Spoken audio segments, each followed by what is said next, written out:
Иранските власти испратиле покана до Соединетите Американски држави за преговори, откако веќе над 2 недели во Исламската република се одржуваат демонстрации против актуелната власт и лошата економска состојба во земјата. Американскиот претседател Доналд Трамп изјави дека иранските лидери го контактирале и го повикале на разговори. Сепак не исклучувајќи можноста за преговори, Трамп предупреди и дека Вашингтон може да биде принуден да действува дури и пред да се случи таков состанок, со оглед, како што додаде, на континуираните протести во Иран.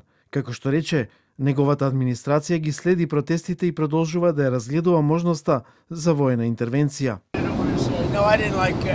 Се чини дека се убиени некои луѓе кои не треба да бидат убиени. Тие се насилни. Ако ги наречете лидери, не знам дали се лидери. Тие владеат преку насилство. Но ние го разгледуваме тоа многу сериозно. Ако го сторат тоа, ќе ги погодиме на нивоа на кои никогаш порано не биле погодени. И тие дури нема да веруваат во тоа.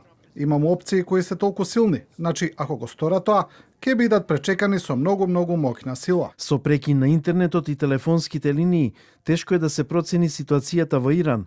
Светските агенции јавуваат за стотици загинати и ранети, илјадници уапсени на протестите против режимот. Претходно претседател на иранскиот парламент ги предупреди Соединетите Американски држави и Израел дека би можеле да бидат мети доколку Америка го нападне Иран. И израелските власти внимателно ја следат состојбата. Генералниот секретар на Обединетите нации Антонио Гутереш ги повика иранските власти да покажат максимална воздржаност. Шокиран сум од извештаите за насилство и прекумерна употреба на сила од страна на иранските власти против демонстрантите, што доведе до голем број смртни случаи и повреди во изминатите денови. Правата на слобода на изразување, здружување и мирно собирање мора целосно да се почитуваат и заштитат. Според податоците на активистичката агенција Human Rights Activists, со седиште во Соединетите Американски држави, во последните 15 дена загинале најмалку 544 лица, од нив 483 се демонстранти, а 47 се припадници на безбедносните сили.